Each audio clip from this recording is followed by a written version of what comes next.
Teman-teman semuanya, malam ini kita sharing tentang diam. Benar gak sih? Benar ya? Tentang diam. Dan saya gak mau ngebahas dari sisi fikih, hukum diam. Terus nanti ada juga yang bertanya tentang hukum puasa diam, puasa gak ngomong dan seterusnya. Karena memang dakwah saya agak sedikit menghindari perdebatan fikih. Kita akan coba renungkan beberapa kisah tentang diam yang ada di dalam Al-Quran. Setidaknya ada 4 apa 5 gitu kisah tentang amazingnya diam itu di dalam Al-Quran.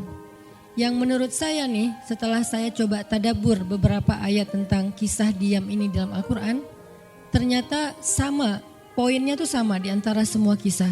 Bahwa diam kalau kita lakukan itu tepat dan kita punya alasan yang jelas, maka diam itu akan menjadi jalan lahirnya keajaiban dalam hidup kita. Jadi jalan munculnya keajaiban dalam hidup kita. Banyak orang yang berbicara untuk membela diri, padahal kalau dia diam, Allah yang bela dia. Kita ngebela diri kadang-kadang gak ngaruh, karena pembelaan diri kita tuh dianggap subjektif. Tapi kalau Allah yang bela dia, Allah punya banyak cara dan Allah menggenggam hati manusia. Sehingga ketika misalnya kita ribut dengan seseorang, setelah kita menjelaskan duduk perkaranya, kita ngejelasin yang sebenarnya terjadi apa, udah cukup diam. Dan jangan melanjutkan perdebatan. Kenapa? Biar nanti sisanya Allah yang akan beresin. Nah ini butuh apa untuk bisa kayak gini nih? Butuh iman. Karena kalau kita imannya lemah, kita kayak agak meragukan Allah bakal ngebelain kita. Padahal kita dalam posisi yang benar, mungkin kita akan terus-terusan bela diri. Kita akan tulis panjang sampai di scroll, kita akan narasi dengan kata-kata, kita akan berdebat, kita akan kerahkan semua teman-teman yang bisa ngebelain kita. Kita akan cari semua argumen, kita akan cari semua kesalahan dia dibalikin. Semua cara ini adalah cara orang untuk membela diri dengan cara berucap. Ternyata di Al-Quran Allah pernah menceritakan kepada kita cara membela diri dengan diam. Bahkan kadang-kadang ketika kita membela diri dengan berucap, justru Allah menjauhkan dirinya dari kita. Allah pergi. Kenapa Allah pergi dari kita, berpaling dari kita? Karena saat kita membela diri dengan berucap, dengan ngomong, dengan broadcast, dengan komen, dengan bikin caption dan seterusnya, kadang-kadang di dalam kata-kata kita itu ada hal yang justru gak benar. Ada yang bohong terpaksa gitu. Akhirnya gara-gara pengen bela diri kita jadi bohong. Gara-gara pengen bela diri kita jadi cari-cari kesalahan orang lain. Gara-gara pengen bela diri kita jadi buka aib. Gara-gara pengen bela diri kita jadi melebih-lebihkan sesuatu yang harusnya gak kayak gitu. Artinya justru karena kita berucap, karena kita ngomong malah jadi salah. Akhirnya orang gak respect, Allah lebih gak respect lagi. Sehingga malam ini kita pengen belajar tentang gimana cara menjemput keajaiban ketika kita punya masalah dengan seseorang lewat diam. Mungkin teman-teman sering mendengar hadis yang disampaikan oleh para penceramah, para ustadz. Hanya mungkin malam ini kita akan lebih banyak ngambil contoh. Karena saya pikir narasi-narasi ideal berupa ayat dan hadis udah banyak yang menyampaikan. Tapi membawanya dalam contoh konkret daily kehidupan kita itu mungkin gak semua orang aware. Karena emang kehidupan orang beda-beda. Apalagi misalnya seorang ustadz yang mungkin jarang main sosmed. Dia gak tahu masalah di sosmed itu apa. Seolah-olah sosmed itu bukan realitas hidup. Padahal kita tahu anak muda Indonesia main sosmed sehari gak kurang dari 6 jam. Berarti ada 6 jam realitas kehidupan kita yang jarang dibahas dan dibimbing dengan bimbingan agama Allah, Al-Quran dan hadis. Kenapa? Karena realitas ini kurang difahami oleh sebagian guru-guru, oleh sebagian ulama yang mereka emang agak gak terlalu akrab dengan sosmed. Mereka gak akrab dengan yang namanya Instagram, YouTube, Twitter, Line apalagi. Karena Line ini anak mudanya mungkin ABG banget kan. Jadi agak-agak kurang akrab. Kalaupun mereka pakai itu hanya karena soleh banget kali ya. Karena soleh banget jadi mereka pakainya sebatas sekedar share ceramah doang. Jadi gak main. bukan pemain sosmed lah, sekedar menggunakan sosmed sebagai media panggung ceramah. Udah share, itu juga kadang-kadang yang nge-share-nya admin, jadi nggak ngulik gimana cara tuh kurang ngulik. Padahal realitas sosmed itu udah jadi realitas daily kehidupan kita. 6 jam kita ada di sosmed dan 6 jam itu tetap waktu yang akan dihisap oleh Allah. Bukankah selain harta, selain tenaga, selain amal, waktu juga akan dihisap? Maka waktu kita 6 jam itu apakah tidak ada hubungannya dengan agama? Ada banget. Sehingga saya mencoba untuk semampu saya bareng dengan kita semuanya belajar. Bisa nggak ya kita jadi smart netizen? Atau dalam kehidupan sehari-hari bisa jadi smart citizen dengan sikap diam. Gimana sikap diam citizen, smart citizennya? Lagi di jalan, ketika orang lain mungkin bikin kita bete, bikin kita emosi, bisa nggak kita diam? Di rumah ketika kita berselisih dengan pasangan, bisa nggak kita diam? Di kos-kosan ketika kita digedor-gedor terus minta uang kos-kosan sama bu kos, bisa nggak kita? Salah. Itu mah ngumpet ya? Salah contohnya. Ya gitulah pokoknya. Jadi kita akan coba bahas diam ini dari angle daily kehidupan kita. Karena saya lebih suka kayak gitu biar langsung praktis bisa dipakai. Memang hadis-hadisnya banyak. Salah satu yang paling terkenal, man kana yu'minu billahi wal yaumil akhir falyakul khairan aw liyasmut. Cuman contohnya doang yang beda-beda. Narasinya sama, kontennya sama. Cuman contohnya beda tergantung angle seorang ustadz dan wawasan kehidupan yang dia jalanin. Dia hidupnya sebagai apa? Kalau hidupnya sebagai seorang ustadz yang ada di dalam masjid, mungkin ya contoh-contohnya adalah tentang di dalam masjid, tentang bergaul sesama ustadz, dengan aktivis manggilnya akhi ukhti. Tapi kalau dia kehidupannya main, berarti dia akan ngambil contoh tentang main. Gimana kita biar tetap bisa soleh walaupun kita lagi main dan seterusnya. Tapi narasinya sama. Man kana yu'minu billahi wal yaumil akhir falyakul khairan aw liyasmut. Atau nanti cerita yang lain kata Nabi, yang paling banyak memasukkan orang ke dalam api neraka 2. 1 lisannya, 2 kemaluannya. Ini 2 hal yang paling sering menyebabkan orang masuk neraka. Kalau kemaluannya kita tahu artinya dia hawa nafsu, syahwat. Kalau lisan ini ngomong, justru gara-gara kita ngomong banyak, kadang itu jadi kayak pemberat timbangan keburukan kita dan itu tuh rugi gitu. Makanya kita perlu belajar, bukan saya ngajak kita, kita diam aja seharian. Kayaknya agak kurang fair juga ya. Dan saya juga gak diam seharian. Susah kalau untuk diam seharian, apalagi sama keluarga, kan kita butuh ngobrol sama teman. Ya serealistis mungkin dan senatural mungkin. Cuman kalau lagi ada kasus bisa nggak nih kita diam? Terutama kalau lagi ada kasus. Terutama kalau lagi ada masalah. Dan saya yakin kita tuh pasti sering punya masalah dengan seseorang. Gimana caranya kita diam? Gimana cara Nabi diam ketika diomelin oleh Aisyah radhiyallahu anha? Ngomel, diam.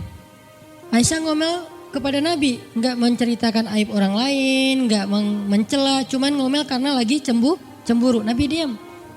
Beres Nabi diam, baru Nabi nanya, udahan Aisyah? Udahan. Terus Aisyah mau apa? Udah. Jadi nggak didebat sama Nabi. Padahal Nabi kalau mau mendebat, hadisnya banyak banget. Tinggal sesungguhnya saya bersabda, kan beres ya. Udah selesai, tapi kok Nabi nggak pakai hadis? Kok malah kita yang pakai hadis Nabi untuk mendebat? Sementara Nabi pemilik hadis nggak pakai hadis buat berdebat. Kalaupun beliau berdebat, perdebatan yang positif, perdebatan yang konstruktif, yang membangun, yang memberikan hasil yang insya Allah tetap menjaga akhlak. Itu yang disebut dengan wajadilhum billati hiya ahsan. Tapi kalau dengan keluarga, Nabi itu nggak suka debat. Istrinya ngambek, istrinya rame-rame nggak mau nggak mau ngomong sama Nabi, ya udah Nabi di mihrab ngomong aja sama Allah sama Jibril. Ternyata lebih dahsyat lagi. Ketika Nabi di mihrab ngomong sama Allah dan Jibril doang, akhirnya istri-istrinya lebih dari seminggu ngerasa kayak nasib kita gimana ya, kok Nabi udah nggak mau ngomong sama kita lagi, kok kita digantung gini gitu kan ya.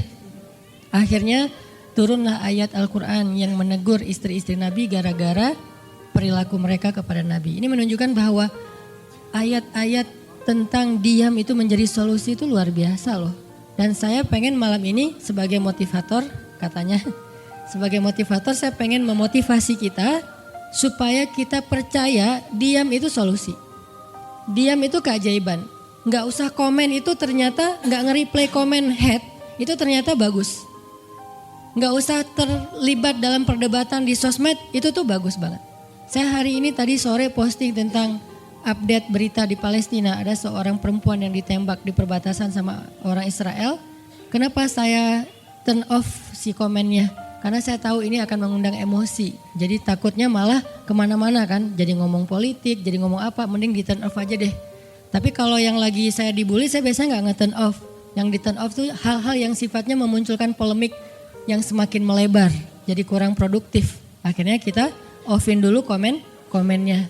Tapi saya tetap pengen share itu biar orang update berita dari sana tuh lagi apa. Dan mudah-mudahan saya berharap itu di repost orang banyak. Akhirnya jadi minimal membangun awareness masyarakat dunia bahwa Palestina itu layak untuk merdeka. Dari dulu udah layak untuk merdeka sejak mereka dijajah oleh Israel. Itu aja doang sih kampanyenya. Tapi saya nggak mau kampanyenya melebar kemana-mana sehingga di offin dulu aja komennya. Kenapa? Off komen itu kadang-kadang bagian dari diam baik. Ngapain juga kita ladenin komen yang macam-macam walaupun mungkin komennya itu ada yang kita berpihak sama dia, sepaham dengan dia, ada yang beda. Tapi tetap aja saya lihat kadang-kadang komen itu berlebihan. Sampai muncul kalimat-kalimat mencela, sampai marah-marah, sampai caps lock tanda seru kan ya. Ini kan nggak nyaman lagi kan kalau udah kayak gini, mending diam. Nah di sini kita pengen belajar diam itu ternyata ajaib. Diam itu ternyata benar-benar kata orang emas. Diam itu ternyata solusi. Diam itu ternyata pembelaan diri yang paling efektif. Kalau selama ini kita masih percaya membela diri yang paling efektif ngomong. Membela diri yang paling efektif itu bikin postingan. Membela diri yang paling efektif itu bikin caption yang bagus. Membela diri yang paling efektif itu komen. Membela diri yang paling efektif itu minta pembelaan dari manusia. Ternyata mungkin itu benar, tapi ada yang lebih efektif lagi. Membela diri dengan diam. Dan gimana cara membela diri dengan diam sampai mendatangkan keajaiban? Itu yang akan kita coba renungkan malam ini. Oke, yang pertama kita akan baca kisah diam di surat Maryam, surat favorit saya. Coba teman-teman buka surat Maryam, surat 19. Di dalam surat ini ada 2 adegan diam. Pertama, adegan diamnya Nabi Zakaria. Yang kedua, adegan diamnya Maryam. Surat 19, surat Maryam, ayat 10. Sekaligus kita pengen belajar kalau kita lagi diam pas kita dicerca, ketika kita disakiti, ketika ada masalah dengan seseorang, kalau kita diam kita ngapain gitu kan gitu ya, nggak diam doang kan, kita ngapain. Nah di sini kita belajar surat 19, surat Maryam ayat 10 dan 11. Kita tilawah bareng-bareng ya, saya baca habis itu teman-teman ikutin. A'udzu billahi minasy syaithanir rajim. Bismillahirrahmanirrahim. Qala rabbi ij'al li ayah.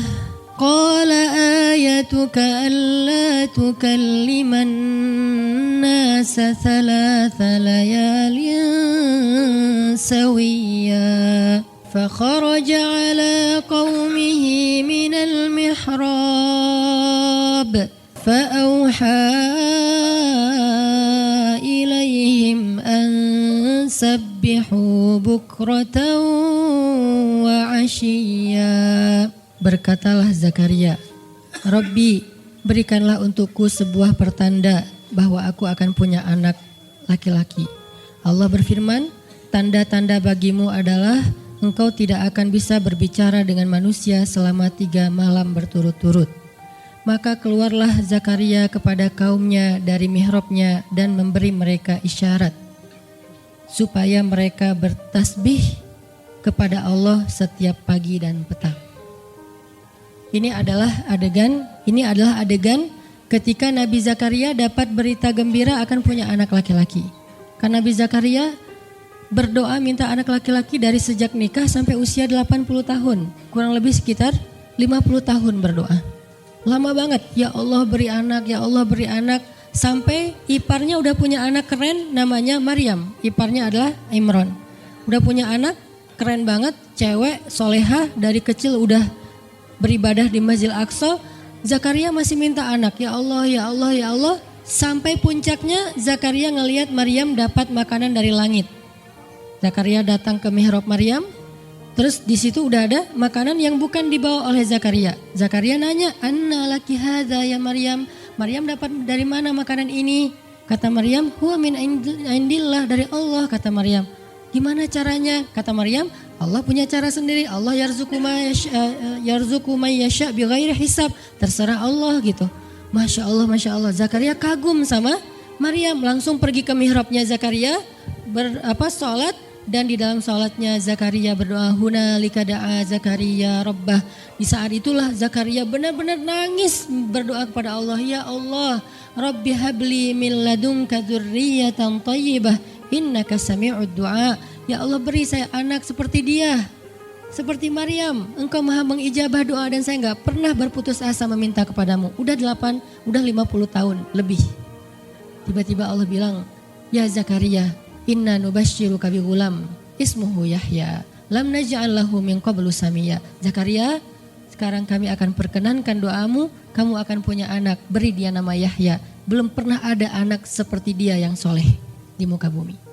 Zakaria kaget. Walaupun doa, tapi beliau masih berpikir kayak gimana caranya saya punya anak. Ini kayak tarik-tarikan antara logika manusia dengan iman. Imannya percaya Allah Maha Kuasa, tapi logikanya gimana caranya? Istri saya udah tua, saya juga udah tua. Lalu Nabi Zakaria bertanya untuk biar lebih tenang, supaya logikanya gak ragu lagi. Kalau imannya udah mantap, tinggal logika. Zakaria tanya, beri saya ij'al li ayah, beri saya bukti, tanda gimana cara saya punya anak. Kata Allah, tandanya alla tukalliman nas salasa layalin sawiyya. Kamu tiba-tiba gak bisa ngomong. Kamu sehat, kamu gak punya masalah, tapi kamu gak bisa ngomong. Mau ngomong tuh gak bisa. Kamu bisa tilawah, kamu bisa zikir, tapi kamu gak bisa ngomong. Bisa subhanallah, subhanallah, subhanallah. Bisa alhamdulillahi rabbil alamin. Gak bisa. Jadi baca Quran, kalau ada Quran, tapi dulu kan Taurat ya. Baca Taurat bisa, zikir bisa, hayya ala sholah, kalau azan ada azannya bisa. Pokoknya semua bisa kecuali mau ngomong tuh gak bisa. Masya Allah ya, luar biasa. Kenapa? Karena Allah pengen Zakaria zikir aja 3 hari. Jangan ngomong dengan manusia walaupun ucapannya baik kecuali zikir. Jadi kalau mau ngomong dengan manusia, subhanallah, masya Allah, alhamdulillah, bismillah. Cuman gitu doang ngomongnya. Gak bisa, lu mau kemana? Gak bisa. Insya Allah gitu. Jadi cuman bisa zikir. Saking Allah pengen Zakaria menghabiskan 3 hari sebelum Allah tunjukkan keajaiban hanya dengan berzikir. Apa poinnya di sini? Kalau kita pengen ada keajaiban dalam diam, maka isilah diam kita dengan zikrullah. Insya Allah nanti kita lanjutkan setelah sholat isya. Bismillahirrahmanirrahim. Teman-teman semuanya, kita lanjutkan tadabbur kita terhadap ayat di surat Maryam. Ayat 10 dan 11, kisah keajaiban yang diperoleh oleh Nabi Zakaria alaihissalam. Dengan Allah anugerahkan untuk beliau anak yang super duper keren luar biasa yang bernama Yahya alaihissalam. Dan salah satu cara Allah subhanahu wa ta'ala mendidik Nabi Zakaria untuk menjemput keajaiban itu adalah Allah menyuruh Zakaria untuk diam dan mengisi diamnya dengan zikratullah bukratan wa asiyya. Mengingat Allah pada waktu pagi dan pada waktu petang. Artinya diisi dengan zikir. Dan waktu itu Nabi Zakaria menurut ulama tafsir, beliau tidak cacat lisannya, benar-benar bisa ngomong. Hanya tidak bisa bicara dengan manusia tapi bisa berzikir. Jadi beliau bisa zikir, bisa mengucapkan kalimat-kalimat Alkitab yaitu Taurat. Beliau bisa membaca ayat-ayat Allah, beliau bisa mengucapkan kalimat bismillah dan seterusnya, tapi gak bisa ngomong dengan manusia. Dan itu terjadi selama 3 malam. Dan akhirnya setelah 3 malam, Nabi Zakaria tiba-tiba dapat berita gembira kalau istri beliau hamil. Ini pelajaran penting banget buat kita. Kalau ini pernah berlaku terjadi kepada Nabi Zakaria, keajaiban dengan cara kayak gini, maka ini juga akan terjadi kepada kita. Itulah alasan kenapa kisah tersebut direkam dalam Al-Quran. Supaya dia menjadi pelajaran hudan lil muttaqin. Itu kenapa Allah katakan Al-Quran hudan lil muttaqin. Petunjuk bagi orang yang bertakwa. Orang yang pengen memperbaiki diri. Orang yang pengen dapat solusi. Muttaqin, orang yang pengen wa may yattaqillaha yaj'al lahu makhraja. Dapat jalan keluar. Wa yarzuqhu min haitsu la yahtasib. Dikasih rezeki yang enggak terduga-duga. Wa may yattaqillaha yaj'al lahu min amrihi yusra, diberikan kemudahan. Wa may yattaqillaha yaj'al lahu yukaffir anhu sayyi'atihi, dihapuskan semua dosa.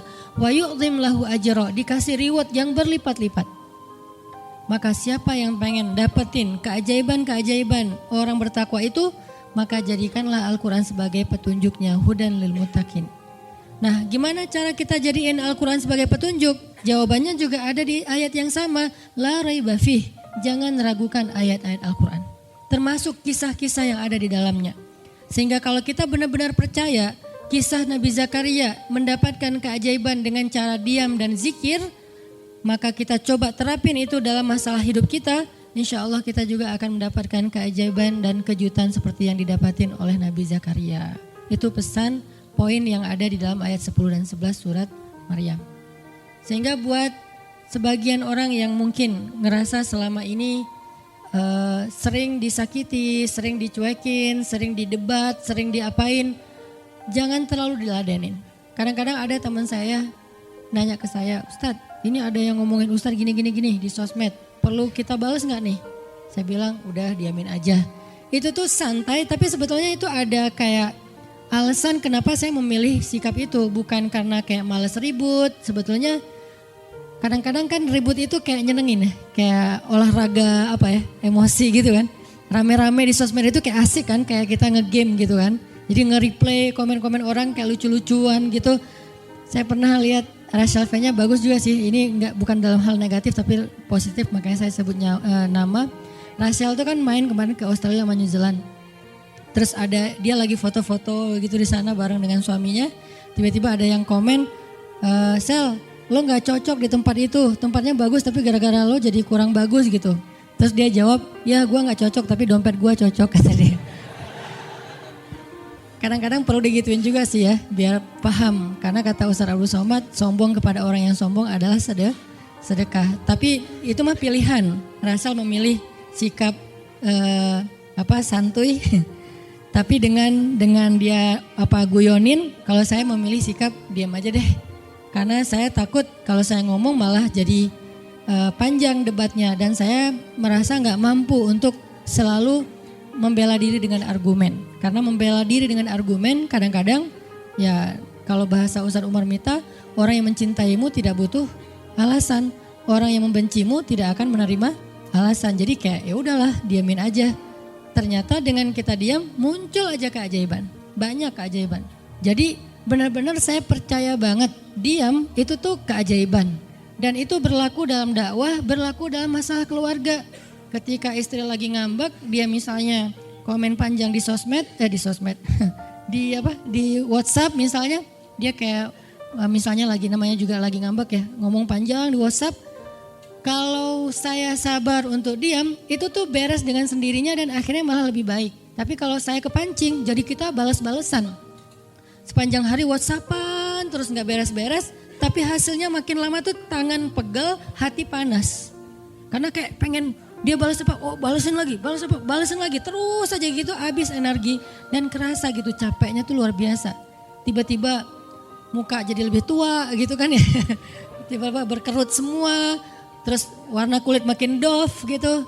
Ini gara-gara efek stres kali ya. Jadi intinya adalah jangan diladenin, diamin aja setelah kita klarifikasi fitnah. Kalau itu berbentuk fitnah, tetap kita butuh tabayun. Klarifikasi biar tidak menyebar fitnah. Tapi beres klarifikasi nggak usah diperpanjang. Berapa kali mungkin teman-teman ngelihat, mungkin saya pernah nggak ada apa-apanya sih dibandingkan Ustadz Felix. Kalau beliau lebih pro lah dalam masalah kayak gini. Kalau saya beberapa kali dibully di sosmed, Pernah nggak saya ladenin? Hampir nggak pernah.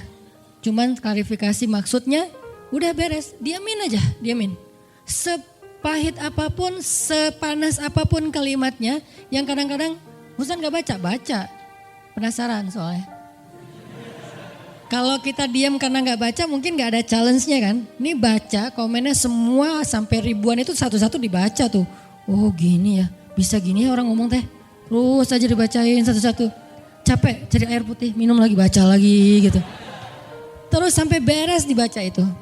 Mungkin 2 hari lah baru khatam. Saking banyaknya komen. Tapi mencoba lagi belajar, bukan udah jago enggak, sama sekali enggak. Mencoba lagi belajar, bisa enggak setelah udah panas banget, gergetan banget beberapa, udah bisa banget tuh dibalesin, di replay. Jangan deh, ada yang udah di replay panjang, dihapus lagi enggak jadi. Kenapa? Karena masih belajar yakin diam itu keajaiban. Dan selama ini saya ngebuktiin diam itu emang keajaiban. Kenapa? Karena Allah pernah mengisahkan kisah Zakaria dan kisah-kisah yang lain, bagaimana mereka dapetin keajaiban dengan cara diam. Ini yang kita coba pengen rubah sedikit persepsi kita. Nggak selalu bela diri dengan ngomong. Kadang kita bela diri itu dengan diam. Nggak selalu kita dapetin keajaiban itu dengan hanya mengandalkan manusia. Tapi justru kita dapetin keajaiban saat kita mengandalkan Allah Subhanahu wa Ta'ala. Itu tuh dahsyat. Yang kedua, sekarang setelah Nabi Zakaria dapat keajaiban anak yang soleh banget, sampai Allah kisahkan di ayat 13 gimana solehnya dia, 14, 15 dan seterusnya. Sekarang kita baca kisah kedua, yaitu kisah Sayyidah Maryam. Yaitu ada di ayat 26. Petikannya ada di, cuplikannya ada di ayat 26.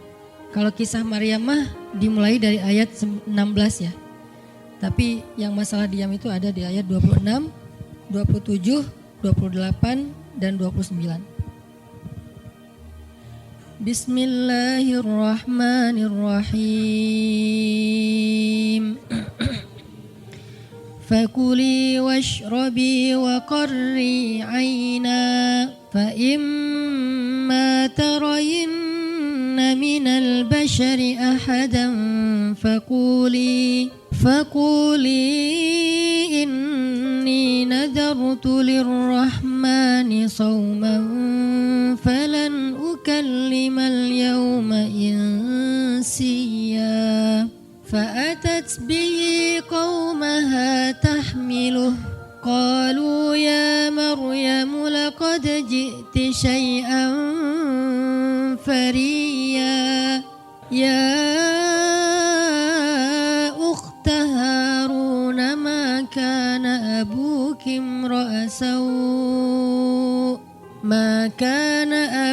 امرأ سوء وما كانت أمك بغيا فأشارت إليه قالوا كيف نكلم من كان في المهد صبيا. Dan maka makan dan minumlah dan bersenang hatilah engkau wahai Maryam. Dan jika engkau bertemu dengan seseorang, katakanlah sesungguhnya saya telah berazam untuk berpuasa pada hari ini dan saya tidak akan berbicara dengan manusia pada hari ini. Lalu Maryam pun datang kepada kaumnya sambil menggendong bayinya. Kaumnya berkata, wahai Maryam, engkau datang kepada kami dengan membawa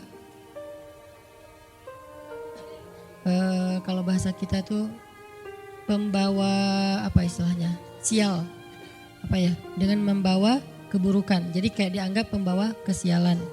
Wahai saudari Harun, sesungguhnya ayahmu bukanlah seorang yang nista ataupun pendosa, dan begitu juga dengan ibumu bukanlah perempuan yang hina. Lalu Maryam memberi isyarat, fa'asyarat ilaih, memberi isyarat dengan menunjuk ke arah bayinya. Lalu mereka berkata, bagaimana kami akan berbicara dengan seorang bayi yang masih digendong oleh ibunya, maksudnya masih terlalu kecil.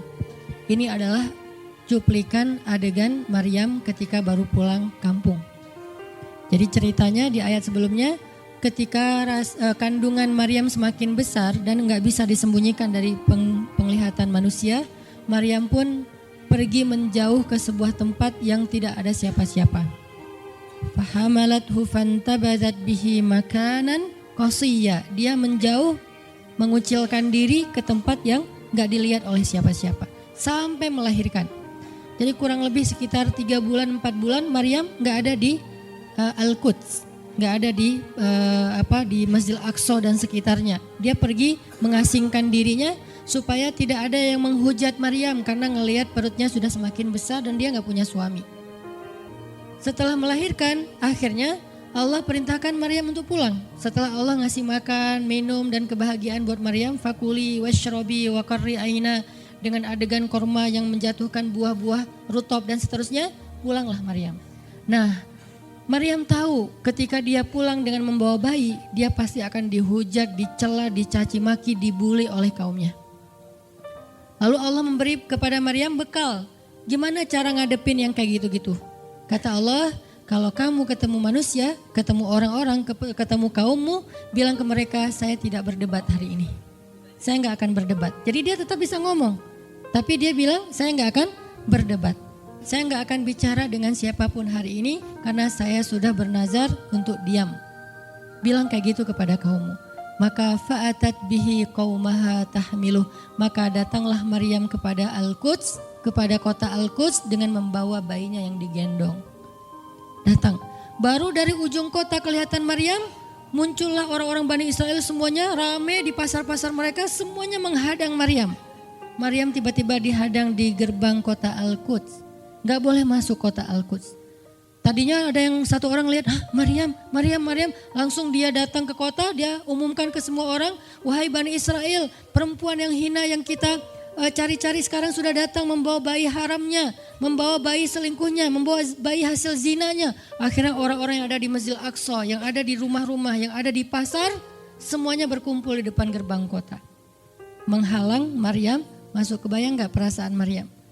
Padahal dia itu lahir di situ, dia beribadah di situ, ayahnya orang situ, ulama pula, pamannya nabi pula di situ. Tapi dia sekarang dihadang oleh semua penduduk Al-Aqsa, penduduk Al-Quds, Bani Israel.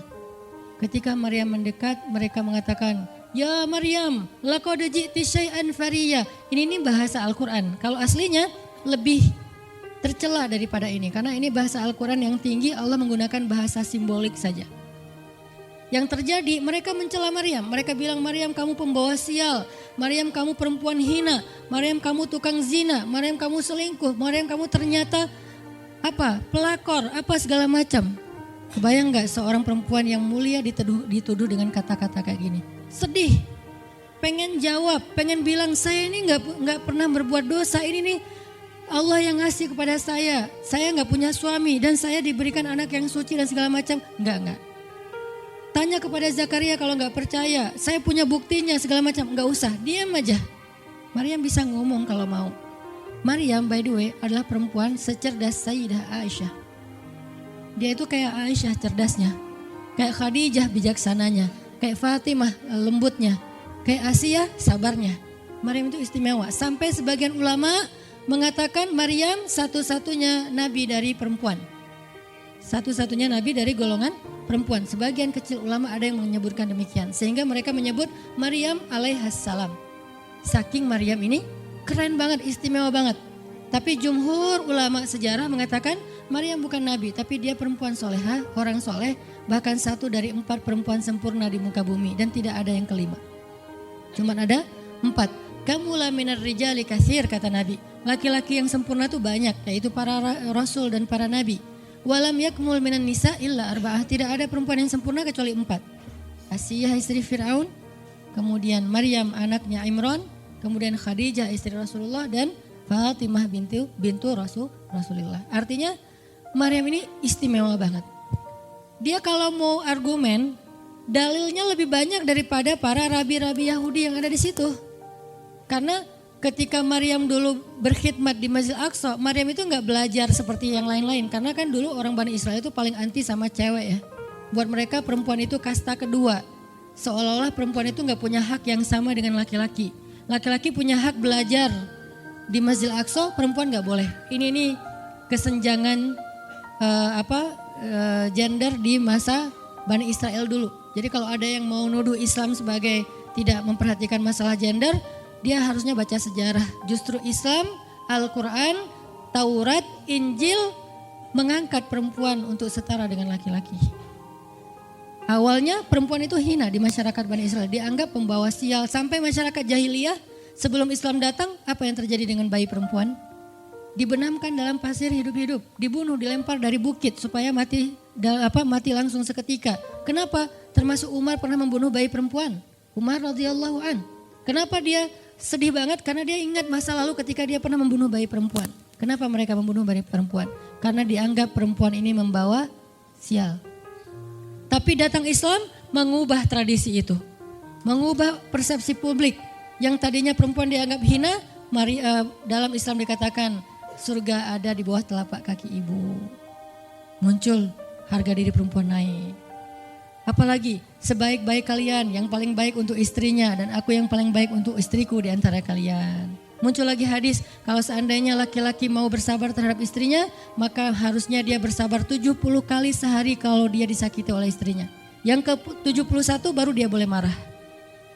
70 belum boleh marah. Jadi perempuan, ibu-ibu, istri kalau mau bikin suaminya sebel sampai 69. Atau 70 boleh lah. Tapi yang ke-71, nah ini udah layak dimarahin. Tapi kan gak pernah ada sampai 70 kan. Paling juga 10%-nya lah 7 kali sehari. Dan itu istiqomah setiap hari. Hari ini kok kamu gini lagi sih, kemarin udah beda hari. Jadi beda hitungannya, 0 lagi mulai dari awal. Tapi nanti ada hadis penyeimbang. Nabi itu kan bijaksana banget. Yang diajarin bukan cewek doang, cowok juga diajarin. Ketika hadisnya supaya memuliakan perempuan ada, nanti ada lagi hadis laki-laki. Seandainya seorang perempuan menjilat luka dan darah dan nanah di tubuh suaminya, itu belum bisa membayar satu saja kebaikan suami kepada dia. Jadi menjilat lukanya aja belum bisa bayar kebaikan, terus ngapain marah-marah coba. Sehingga dua-duanya ada nasihat untuk suami. Kalau istrinya lagi ngambek, namanya juga lagi sedih, ya udah kamu sabar aja 70 kali. Untuk istri jangan ngambek, karena kalau kalian berbuat baik aja belum bisa bayar kebaikan mereka. Terus gimana dong Ustadz? Ya udah, sekarang solusinya adalah sama-sama mengambil sisi baiknya. Kayak gitu nasihat Nabi. Makanya saya agak kurang setuju kalau khutbah Jumat itu memakai hadis menjilat darah dan nanah. Karena yang dengar suami. Wah bener nih khutbah Jumat, saya senang banget khutbah Jumat hari ini. Pulang-pulang, mah tadi khutbah Jumat keren banget. Nih mah, kebenaran aku catat, nih mah gak bisa. Kalau khutbah Jumat pakailah hadis sabar 70 kali. Menasihati suami. Kalau majelis taklimnya ibu-ibu, masalah tadi seandainya saya boleh menyuruh manusia sujud kepada manusia, saya suruh sujud istri kepada suami. Masing-masing ada hadisnya, jangan disilang. Ini gak bijak dalam ceramah, karena harusnya memberi nasihat yang bisa memperbaiki, bukan menambah tuntutan baru. Wah benar nih kalau suami saya dengar, harusnya suami saya datang, Ustadz boleh enggak acara selamatan di rumah saya nanti temanya ini gitu. Kalau perlu ngundang Ustadz yang dia kenal, request dulu untuk ngemojokin pasangan, ini enggak bijak. Balik lagi ke cerita tadi, Maryam tuh pinter banget, cerdas banget. Dari kecil dia udah hafal Taurat. Ibarat anak sekarang hafal Quran.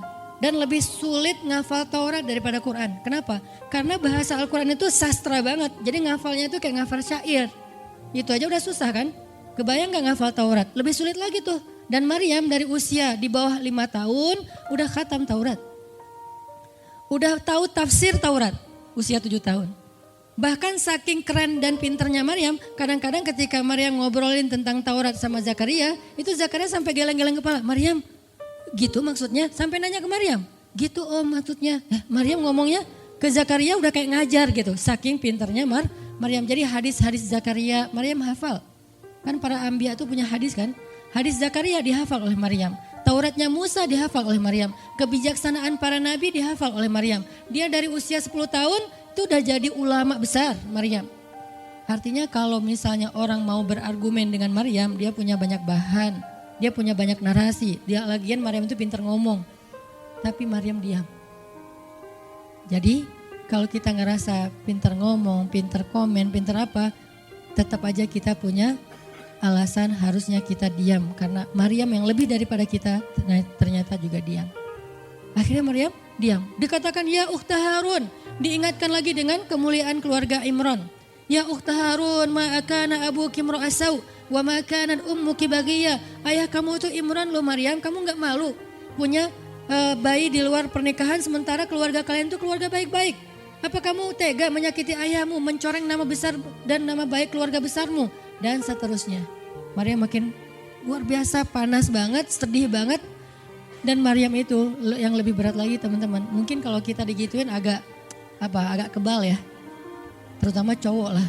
Cowok kalau digituin agak kebal karena emang kurang berperasaan sih kalau cowok ya. Coba lihat dari angle cewek. Cewek itu lebih peka loh dari kita. Kita mah mungkin lebih mudah lah diam. Diomelin, diam aja. Karena kita kan orangnya agak santuy gitu kan. Kalau cewek itu gak bisa gitu. Makanya lihat angle ini dari angle cewek. Kalau tadi Zakaria, sekarang Maryam. Dan Maryam lebih peka daripada semua cewek yang ada di muka bumi. Lebih perasa lagi daripada perempuan yang ada di muka bumi. Sangat-sangat pemalu. Saking pemalunya ketemu cowok keren, ta'awuz coba. Cewek itu perasaannya lebih dalam daripada kita. Jadi kalau misalnya cewek-cewek, Maryam tuh gak punya ketemu cowok keren aja dia ta'awuz. Siapa cowok keren yang ditemui Maryam? Jibril. Gabriel loh yang ditemuin. Dan waktu itu Jibril menjelma. Apa? Fatamassala laha basyaron sawiyya. Jibril menjelma sebagai basyaron sawiyya. Allah yang ngomong tuh, cowok keren. Allah yang bilang keren. Kalau kita merasa udah paling keren, menurut Allah biasa-biasa aja. Karena Allah pernah menciptakan Yusuf, Allah pernah menciptakan Muhammad, Allah pernah menciptakan Yahya. Kita merasa paling keren, Allah pernah menciptakan Sarah, perempuan paling keren juga, Aisyah, Fatimah. Jadi buat kita kayak udah kegeeran paling keren se-Bandung gitu kan ya. Menurut Allah mah biasa. Kalau Jibril, Allah sendiri yang bilang dia tuh emang keren. Jibril emang bukan malaikat, tapi kalau ketemu manusia, kecuali para nabi, Jibril itu menjelma sebagai manusia. Supaya tidak terlihat wujud aslinya. Karena gak kuat orang ngelihat wujud aslinya Jibril. Nabi Muhammad aja pertama ngelihat Jibril dengan wujud aslinya pas di Gua Hira itu lari tuh. Takut, saking ngerinya Jibril tuh. Jangankan manusia, malaikat aja segan sama Jibril. Jibril lewat malaikat. Gak berani malaikat. Kenapa saya bilang kok disegani? Allah yang bilang di Al-Quran. Dia itu malaikat yang disegani. Dzu mirratin. Dzu mirrah kalau bahasa kita malaikat yang sangat berwibawa. Sehingga di antara malaikat aja gak ada yang sembarangan bicara sama Jibril. Mau bicara sama Jibril kayak aduh segan malu gitu malaikat, cuman gak pakai itu mah Sunda ya. Pokoknya malaikat mah gak berani ngomong sama Jibril saking segannya. Kenapa? Gagah banget wujud aslinya. Ketika dia membentangkan sayapnya, itu sayap menutupi timur dan barat. Jadi matahari, bulan, bintang udah gak kelihatan. Yang kelihatan cuman Jibril dengan keagungannya. Itu belum Allah ya, baru ciptaan Allah. Jibril salah satu makhluk Allah yang paling agung. Sehingga saking kerennya Jibril, Allah gak menyebutnya dengan nama malaikat. Padahal golongannya malaikat, tapi Allah menyebutnya dengan Ruhul Quds, Roh Kudus, yaitu Jibril. Nah ketika ketemu dengan Maryam, Jibril bermisal itu menjelma sebagai basyaran sawiyah, cowok keren banget. Saking kerennya Jibril, Umar aja terkesima ngeliat Jibril. Pernah Jibril datang ngajarin iman, Islam, ihsan kepada Nabi Muhammad. Dan Umar ngeliat Jibril terkesima, gak bisa ngomong, diam aja. Benar-benar speechless banget nih Umar. Jibril udah pulang, baru Nabi nanya, Umar tahu nggak itu siapa? Hah, apa Rasul? Gitu. Saking masih kayak terkesima. Apa Rasul? Tahu nggak barusan siapa? Siapa ya Rasulullah? Saya nggak kenal orang itu, kok keren banget. Kata Rasul, itulah Jibril. Masya Allah itu Jibril. Ya Alhamdulillah bisa ngeliat Jibril langsung, tahu gitu tadi. Gitu ya. Kalau bahasa kita mah udah langsung pengen foto-foto kan sama Jibril. Kebayang nggak cowok sekarang lihat Jibril? Baru lihat artis Korea aja kita udah kayak gimana kan, BTS atau apa, udah segala macam, udah guling-guling, udah gigit jari, baru BTS doang. Kadang-kadang nggak ngeliat BTS langsung, cuma lihat di TV doang udah aku nggak bisa gini, aku nggak bisa gitu kan ya. Belum ketemu Jibril loh. Jadi nggak ada lah artis sekeren Jibril. Baru Yusuf aja udah pada ngiris tangan, belum malaikat. Sampai ketika cewek-cewek ketemu Yusuf, mereka bilang apa? Ini bukan manusia, ini malaikat. Jadi gantengnya Yusuf itu bukan ganteng-ganteng apa? Itulah. Ganteng kok hewan gitu kan. Ini ganteng-ganteng malaikat. Belum ada tuh film atau sinetron itu. Yusuf itu ganteng-gantengnya tuh malaikat. Levelnya tuh level malaikat. Jadi kalau ada Jibril, ada Yusuf kayak, nih yang mana Yusuf, mana Jibril ya? Keren dua-duanya. Nah Jibril datang ketemu Maryam bukan di atas panggung rame-rame. Berdua coba, intimate banget kan? Kalau di atas panggung teriak-teriak gak keren lah, biasa aja. Ini tuh berdua, private banget. Di satu ruang kecil, berdua gak ada yang tahu. Tiba-tiba Jibril berdiri di depan Maryam, senyum dengan khas senyumnya malaikat yang mematikan gitu. Maryam pas buka mata lagi zikir ngelihat Jibril depan matanya keren banget. Langsung Maryam bilang apa? A'udzubillah. Cie, wibawa banget kan Maryam? A'udzubirrahmani minka in kunta taqiyya. Jadi emang elegan sih orang-orang soleh itu. Dia langsung nunduk, dia bilang A'udzubirrahmani minka in kunta taqiyya. Aku berlindung kepada Allah yang Maha Rahman. Kenapa ngomongnya Rahman? Karena keren. Kalau enggak keren, a'udzubillah. Karena keren, A'udzubirrahman. Tapi masih ta'awuz, cuman pakainya Rahman. Karena Allah tuh Maha Pengasih yang udah bikin kamu tuh keren. Diksinya luar biasa ya. Maryam gak bilang, A'udzubillahi minasyaitonirrajim. Enggak, ini enggak layak dibilang syaitan, ini terlalu keren. Jadi gak bisa A'udzubillah, A'udzubirrahman. Berarti Maryam itu pinter. Sampai dia bisa memilih diksi Asmaullahil Husna. Dia nggak pakai diksi Allah, dia pakai diksi Ar-Rahman. Karena yang datang itu wajahnya tuh wajah orang baik, tapi keren. Akhirnya, A'udzubirrahmani minka in kunta taqiyya, kata Maryam. Jibril juga elegan, paham maksud Maryam. Maksudnya, kamu siapa? Itu pertanyaannya. Maryam nggak nanya, kamu siapa ya? Enggak gitu. Kan kayak culun-culun kayak caper gitu kan. Kamu siapa ya? Aku ada salah sama kamu. Enggak gitu sih Maryam ngomongnya. Saking elegannya Maryam, dia nanya kamu siapa tapi pakai kalimat zikir. Keren gak sih? Kita kadang-kadang zikir, A'udzubirrahmani minka in kunta taqiyya.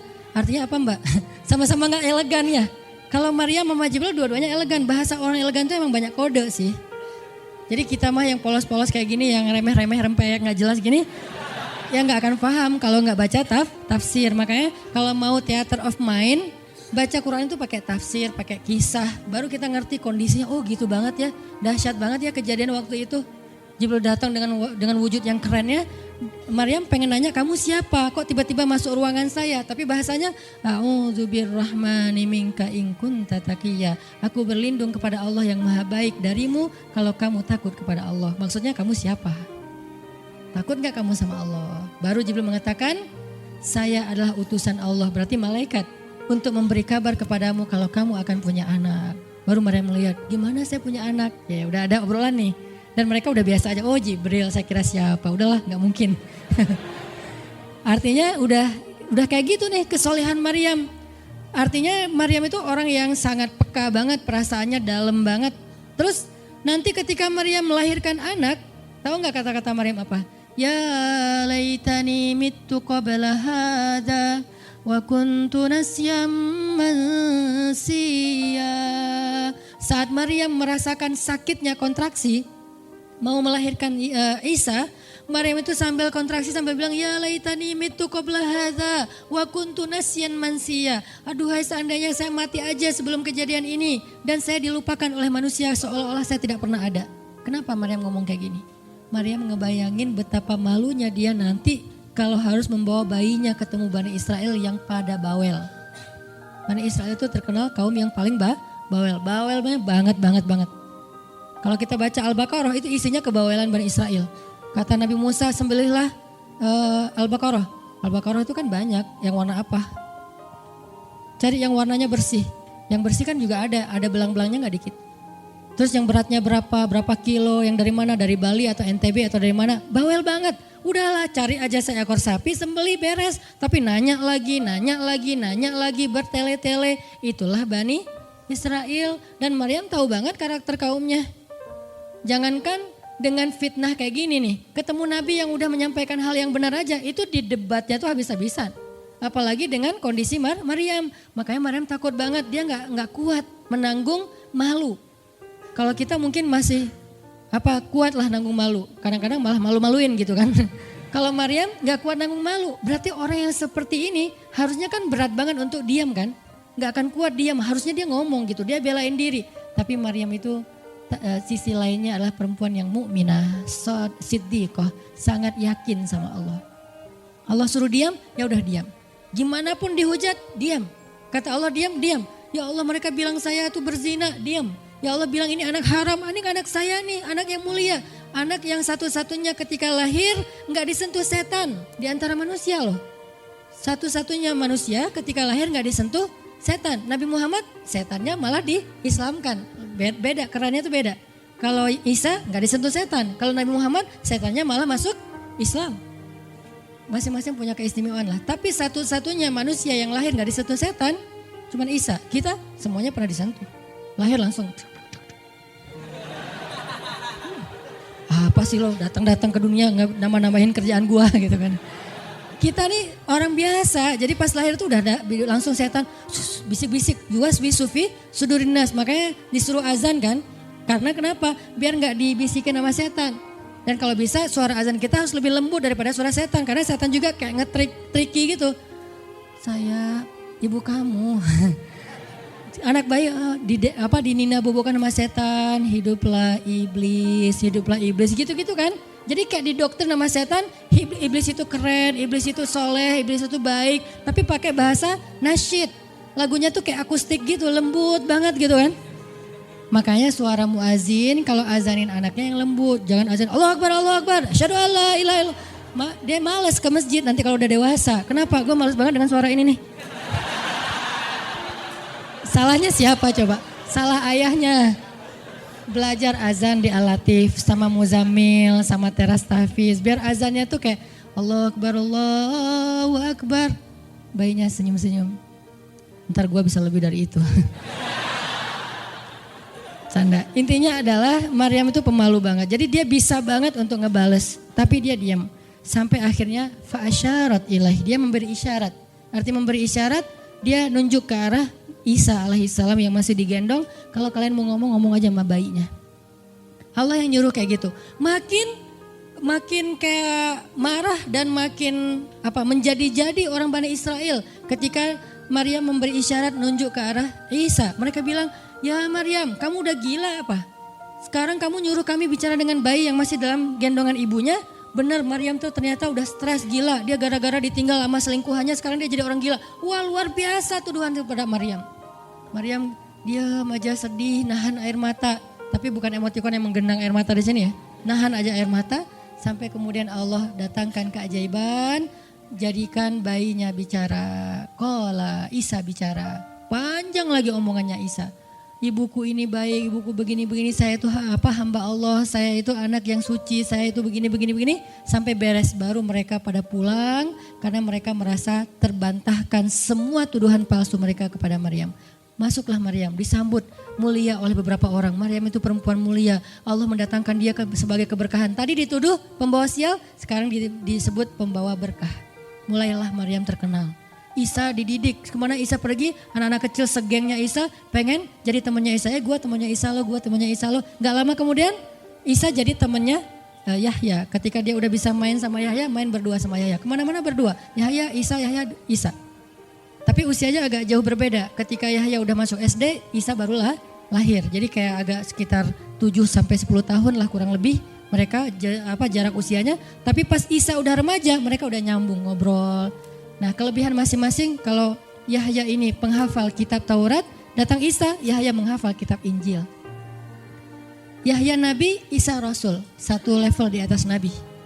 Kalau Nabi mengikuti ajaran Rasul sebelumnya, kalau Rasul membawa ajaran baru.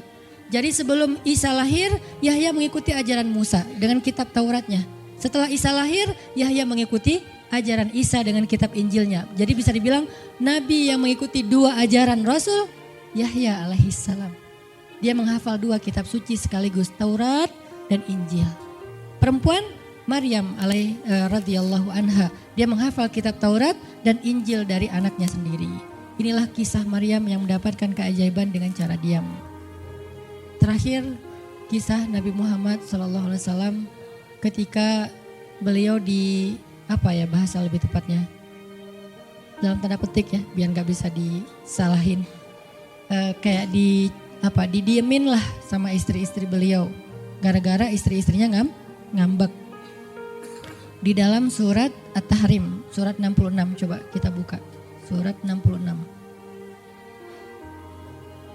Ini juga kalau teman-teman baca kisah surat ini tuh luar biasa ya. Kita kayak baca novel atau kayak nonton film, keren banget. Saya memang senang banget dengan sirah Nabi dan para anbiya, dan terutama kalau sirah ini berbentuk storytelling, bukan data sejarah ya, karena membaca data sejarah itu emang agak-agak liar sih. Tapi kalau storytelling kan kita adegan ya, wah seru ya, itu lebih keren daripada Disney, Marvel, Endgame, satu apalah. Lebih seru baca sirah kalau kita paham. Surat 66 ayat 4, ayat 5. Ayat 5. Itu tuh ceritanya, saya langsung ke ceritanya aja. Ceritanya kan waktu itu Nabi itu punya kebiasaan. Kalau habis asar sampai maghrib, Nabi ngapain pertanyaannya? Apa sih yang dilakuin Nabi antara asar dengan maghrib?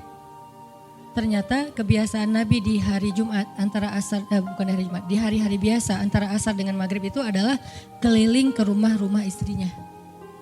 Antara asar dengan maghrib itu waktu family time lah, keliling antara rumah-rumah istrinya. Kalau nggak habis dalam satu hari, besok dilanjutin. Nah hari itu Nabi datang ke rumah Maria yang dari Mesir itu, istri beliau yang dari Mesir, Maria Kiptiyah, dan lama di rumah Maria, nggak pulang, nggak pindah-pindah gitu. Sementara Hafsah sama Aisyah udah nungguin Nabi di rumahnya Aisyah berdua, karena emang Hafsah sama Aisyah ini kan ngegeng banget ya berdua ya. Kayak soulmate banget lah, walaupun sama-sama istri Nabi tapi mereka kayak fair, berdua tuh gak ada masalah. Kalau yang dengan yang lain mereka cemburu. Nungguin di rumah Aisyah. Hafsah, Nabi di rumah siapa sih sekarang? Kata Hafsah, di rumah Maria. Kok lama banget sih di rumah Maria, dikasih makan apa sih? Gak tahu tuh, dari tadi kita tungguin gak datang-datang. Kan sesama cewek nih ngobrol. Lama gak datang-datang, menjelang maghrib Nabi baru datang. Aisyah udah agak bete nih, lama banget sih giliran di Maria aja datang lama, di rumah saya gak datang-datang. Begitu Nabi datang, Nabi datang. Dia aja Aisyah sama Hafsah. Assalamualaikum. Waalaikumsalam. Kayak ngambek gitu kan. Kata Nabi, Aisyah kenapa? Hafsah kalian kenapa? Kata Aisyah, ya iyalah sedih. Kok di rumah Maria lama banget, dikasih makan apa sih enak ya? Kata Aisyah. Enggak makan apa-apa, cuma minum madu. Oh kata Hafsah, pantesan kok bau mulutnya gak enak. Pasti madunya gak benar tuh di sana tuh. Iya gak benar, jangan minum madu lagi kata Aisyah. Kata Nabi, ya udah mulai sekarang saya nggak akan minum madu lagi. Demi apa? Menyenangkan hati Aisyah. Aisyah langsung yes, Nabi nggak akan minum madu lagi demi saya. Berarti saya kan istimewa banget. Kenapa bisa istimewa? Karena aslinya Nabi itu hobi banget minum madu. Kayak saya mungkin senang minum kopi. Tapi demi istri, mulai sekarang saya nggak akan ngopi lagi. Kan istri saya ngerasa, wah demi aku tuh dia nggak mau ngopi lagi. Kan keren kan? Akhirnya Aisyah ngomong ke istri-istri yang lain, kalian tahu nggak? Kata Aisyah, kayak ngomong di grup gitu kan. Tapi grupnya bukan grup WhatsApp, grup mereka gitu. Kalian tahu nggak? Nabi sekarang nggak akan minum madu lagi loh. Kenapa? Karena aku. Wah keren ya Aisyah, istimewa banget ya. Sampai Nabi rela nggak minum madu, padahal madu itu baik. Nabi senang juga demi Aisyah, ya demi aku gitu. Akhirnya Aisyah bahagia. Allah nggak ridho. Begitu Nabi ngomong kayak gitu, Allah turunkan ayat pertama surat At-Tahrim. Ya ayuhan Nabi. Jibril langsung turun, ya Rasulullah ada pesan. Ada pesan tuh dari Allah. Kata Rasulullah, pesan apa Jibril? Nih, ya ayuhan Nabi. Lima tuharrimu ma ahallallahu lak tabtaghi mardhata azwajik. Kenapa engkau mengharamkan apa yang Allah sudah halalkan bagimu? Hanya pengen menyenangkan hati istrimu, wahai Rasul. Astagfirullah, salah ngomong saya. Mengharamkan yang Allah halalkan. Astagfirullah ya Allah, mulai sekarang saya akan minum madu lagi. Astagfirullah, maafin saya ya Allah. Jibril balik ke Allah kasih tahu Nabi akan minum madu lagi. Nabi ngomong ke istri-istri yang ngumpulin semuanya kecuali Aisyah. Semuanya dikumpulin. Ada Hafsah di situ. Wah istri-istriku, maaf ya aku salah ngomong kemarin depan Aisyah. Sekarang aku akan meralat. Mulai sekarang aku akan minum madu lagi di rumah-rumah kalian. Jadi kalau sore aku lagi datang, siapkanlah madu seperti biasanya. Terus istri-istri Nabi ngerasa, Masya Allah Nabi sekarang minum madu lagi demi kita, gitu kan ya. Kan antara mereka kan saling pengen nunjukin siapa yang paling istimewa kan. Demi kita sekarang Nabi udah minum madu lagi. Nabi sampai meralat kata-katanya. Akhirnya ternyata kalimat itu sama Hafsah disampaikan ke Aisyah. Kalau bahasa sosmed kita di capture, di forward. Kan bahaya banget kan? Disampaikan ke Aisyah. Aisyah tuh lihat Nabi sekarang minum madu lagi loh. Demi siapa coba? Demi kami. Aisyah, innalillah, jadi Nabi gini. Cuman Aisyah gak sampai ngomong kayak kita. Dasarnya cowok di mana aja sama gitu. Itu mah kata-kata cewek sekarang ya. Kalau Aisyah kan elegan kan gak ngomong gitu. Akhirnya pas Nabi datang Aisyah diam. Aisyah diam, kata Nabi, Aisyah kenapa? Aisyah kenapa?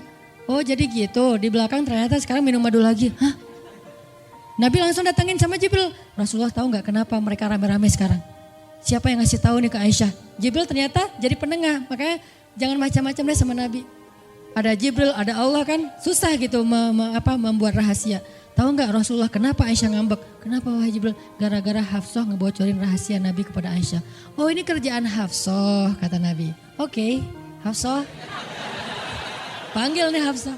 Dipanggil Hafsah, kata Nabi Hafsah, kamu udah membocorkan rahasia saya. Ini menurut sebagian tafsir. Memang ada banyak tafsir sih. Salah satu tafsirnya kayak gitu. Hafsah kamu udah membocorkan rahasia aku. Dan sekarang istri-istri pada ngambek. Istri yang lain juga ikut ngambek sekarang gara-gara Nabi kayak sekali minum madu, sekali gak minum madu. Yang lain pada diam semuanya. Datang ke rumah Ummu Salamah. Assalamualaikum, Ummu Salamah, waalaikumsalam. Tadi kayak aku belum selesai jemuran, dah langsung pergi jemuran. Gak mau ngomong sama Nabi. Maria, assalamualaikum, waalaikumsalam. Kayaknya tadi aku lagi sibuk nyetrika deh. Jadi gak ada yang mau ngomong sama Nabi. Diam semuanya. Nabi kan jadi sedih kan. Gara-gara siapa coba? Gara-gara Hafsah. Akhirnya Nabi bilang, Hafsah, aku kecewa banget dengan sikap kamu. Kamu gak jaga rahasia aku. Sekarang aku antar kamu pulangnya ke rumah Umar. Bahasa lainnya diceraikan. Hafsah dicerain sama Nabi. Kerennya Hafsah pas digituin, dia cuma nangis. Dia gak bilang, ya Rasulullah, Rasul tega nyerain saya, terus saya gimana? Gitu. Enggak. Rasulullah cuma masalah madu doang, cuma masalah capture dan saya forward doang kayak gitu langsung diceraikan. Tega banget sih Rasulullah. Rasulullah gak punya hati apa? Enggak. Hafsah tuh diam. Ini nih keajaiban diam yang lain ya. Diceraikan sama Nabi. Innalillah, astagfirullahaladzim. Hafsah yuk kita pulang ke rumah Umar. Iya ya Rasulullah pulang aja. Baik banget nih Hafsah, soleha banget. Jadi by the way emang semua istri Nabi itu soleha. Cuman namanya perempuan kadang-kadang muncul sifat dasarnya mereka cemburu, mereka sedih, mereka baper. Tapi itu manusiawi dan perempuan yang soleha pun merasakan hal itu. Hafsah pulang ke rumah Umar.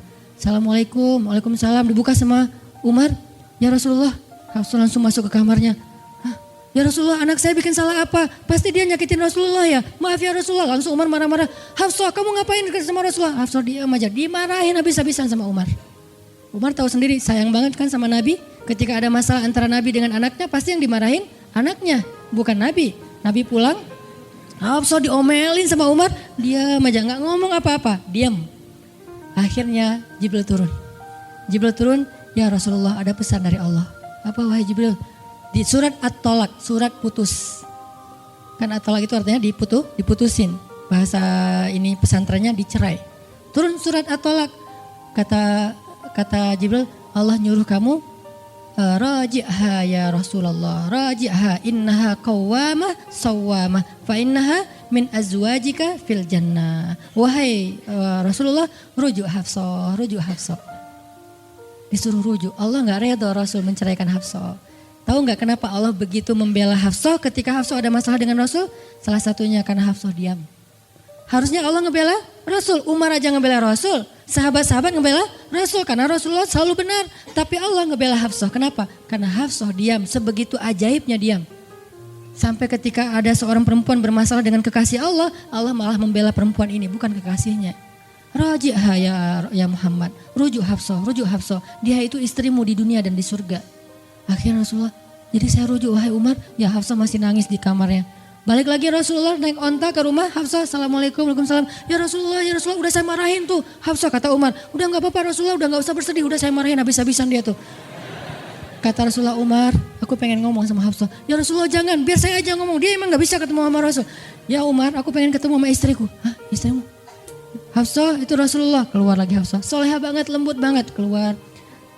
Ada apa ya Rasul? Hafsah tuh gak marah-marah. Ada apa Rasul? Hafsah aku pengen ngomong sama kamu. Umar diam bingung.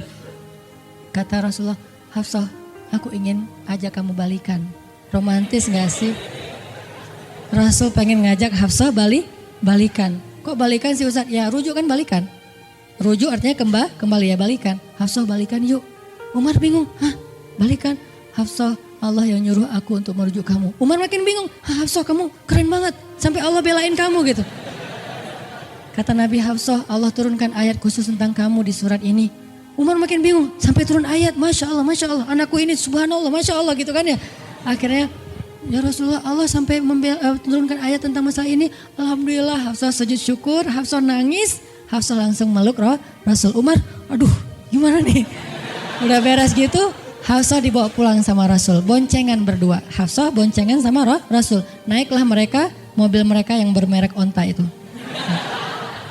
Gimana cara pulangnya? Di depan rumah Umar, Rasulullah langsung berlutut, langsung ngasih tangan buat Hafsah. Hafsah megang tangan Nabi, injak lutut Nabi, naik ke atas onta. Itu tuh romantis banget. Lalu Rasulullah bonceng Hafsah. Tadi kan cerita Hafsah dicerai sama Nabi itu kan heboh di grupnya istri-istri Nabi kan. Hafsah dicerai loh. Jangan-jangan kita juga dicerai. Soalnya Nabi udah gak mau ngomong sama kita. Astagfirullah. Jadi grup Nabi, istri-istri Nabi itu pada khawatir kalau mereka juga sama nasibnya dengan Hafsah. Pada bingung. Tapi tiba-tiba mereka ngelihat Hafsah pulang ke rumahnya dibonceng Nabi. Itu tuh langsung trending loh. Istri-istri Nabi, tahu gak tuh Hafsah dirujuk sama Nabi sampai turun ayat di surat At-Talaq. Oh gitu. Wah Hafsah keren banget ya. Wah istri-istri Nabi pada cemburu pada Hafsah. Diturunkan Hafsah, yang lain pada ngintip Hafsah. Sampai masuk ke rumahnya, Nabi beres di rumah Hafsah, keluar masuk ke masjid, dia aja di masjid. Istri yang lain Nabi gak mau ngomong. Aisyah, Ummu Salamah, Saudah, Maria, Sofia, siapa lagi? Yang Zainab bintu Jahsy, semuanya Nabi diamin, gak mau diajak ngomong. Datang satu-satu, ya Rasulullah mau dibuatin minum apa? Astagfirullah, subhanallah. Datang lagi Aisyah, Rasulullah capek, subhanallah. Diam semuanya, gak ada yang mau diajak ngomong sama Nabi. Udah mereka akhirnya pada pulang bingung, nasib kita gimana ya? Tanya ke Hafsah yuk. Sekarang Hafsah jadi kayak selebritinya. Hafsah, pada datang ke rumah Hafsah. Hafsah bantuin kita dong. Sampai Aisyah aja yang tadinya kayak bisa dibilang kayak pemimpin istri-istri Nabi kan. Aisyah paling cerdas, paling disayang sama Nabi. Sekarang Aisyah diam-diam ngomong, Hafsah bantuin dong, kita nih lagi digantung sama Nabi. Kata Hafsah sekarang kan kayak lagi di atas angin gitu. Kalian sih nyakitin Rasul, cie. Hafsah tuh kayak wah lagi masa-masanya Hafsah gitu kan. Hafsah gimana dong? Ya udah ngomong aja langsung sendiri. Rasulullah nggak mau ngomong sama kita. Ya udah coba minta tolong ke ayah kamu Aisyah, kan ayah kamu dekat sama Rasulullah. Akhirnya ngundang Abu Bakar, ya Abu Bakar baca deh tafsir dari ayat-ayat ini. Abu Bakar datang, ayah tolongin kami dong. Kenapa? Kami tuh dianggurin sama Nabi, didiamin, digantung udah seminggu lebih. Jangan-jangan kami juga dicerai kayak Hafsah. Kalau Hafsah dicerai tapi udah dirujuk, kami gimana nasibnya?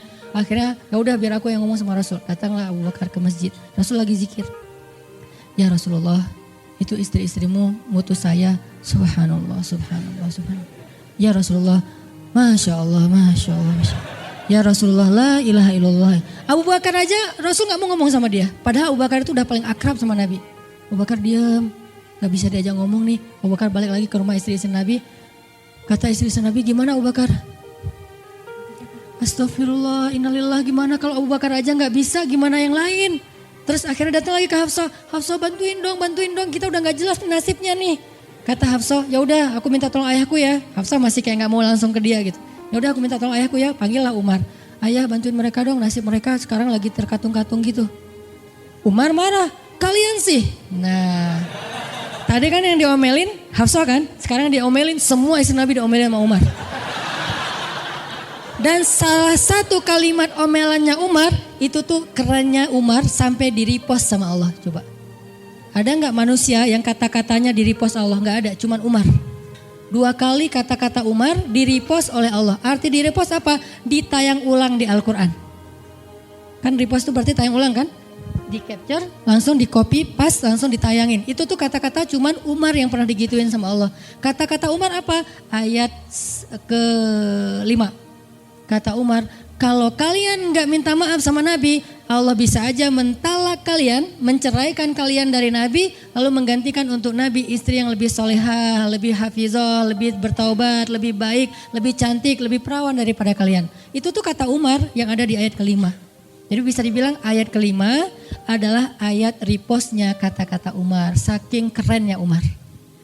Sampai Nabi pernah bilang kalau ada Nabi setelah aku, Umar lah orangnya. Cuman gak ada Nabi setelah aku.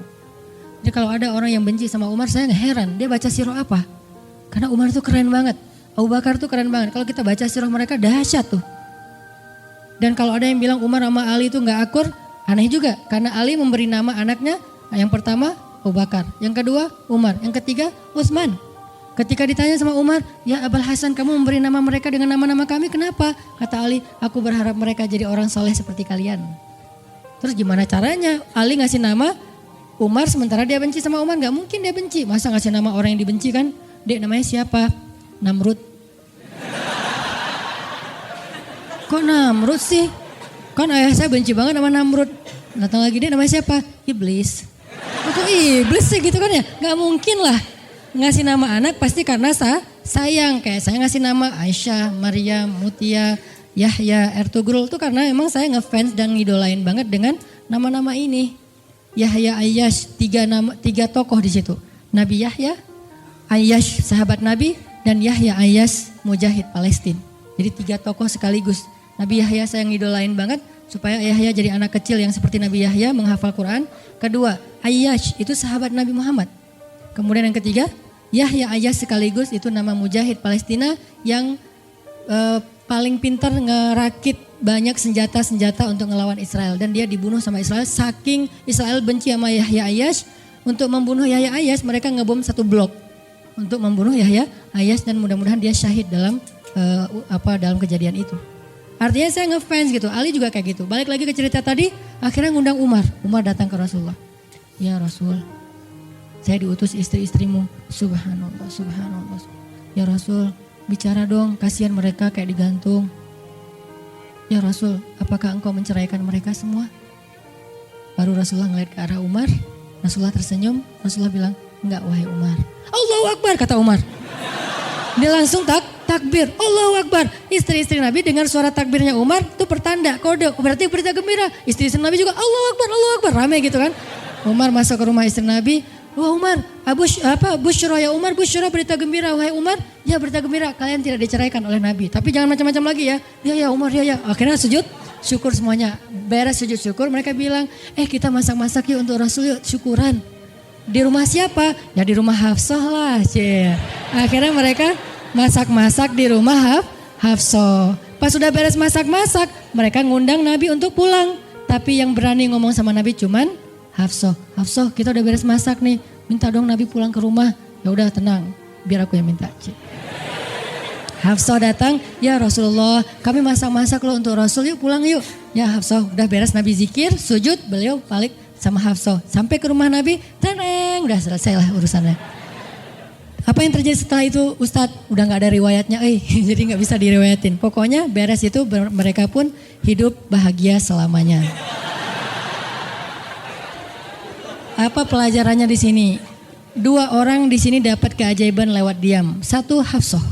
Allah suruh rujuk gara-gara dia diam. Kedua Nabi, diam aja sambil zikir sampai akhirnya Allah beri pelajaran yang berharga. Istri-istrinya yang tadinya ngambek serentak semuanya insaf bahasa kita. Sadar dan mereka minta maaf kepada Rasulullah. Jadi kalau istri lagi ngambek, lagi ngomel, diam. Isilah diam kita dengan zikir. Tapi zikirnya bukan auzubillahi minasyaitonirrajim, auzubillah. Jangan, dia bukan setan. Dia hanya lagi ngambek. Subhanallah, Masya Allah, Alhamdulillah lah. Yang paling efek itu la haula wala quwata illa billah. Itu ngefek banget. Mudah-mudahan ini bisa menjadi penyemangat, motivasi untuk kita semuanya. Betapa kata as-samt, as-sukut, diam aja dalam Islam itu adalah kebaikan yang luar biasa dahsyat. Mudah-mudahan itu bisa jadi behavior, perilaku kita sehari-hari, perilaku kita di sosial media, perilaku kita di jalan, di rumah, dimanapun. Sehingga orang yang sudah hijrah, udah ngaji, mukmin harusnya bisa menjadikan diam sebagai bentuk pembelaan diri kalau dia ada masalah. Barakallahu fiikum. Subhanakallahumma wa bihamdika. Asyhadu an la ilaha illa anta. Astaghfiruka wa atubu ilaik. Assalamualaikum warahmatullahi wabarakatuh.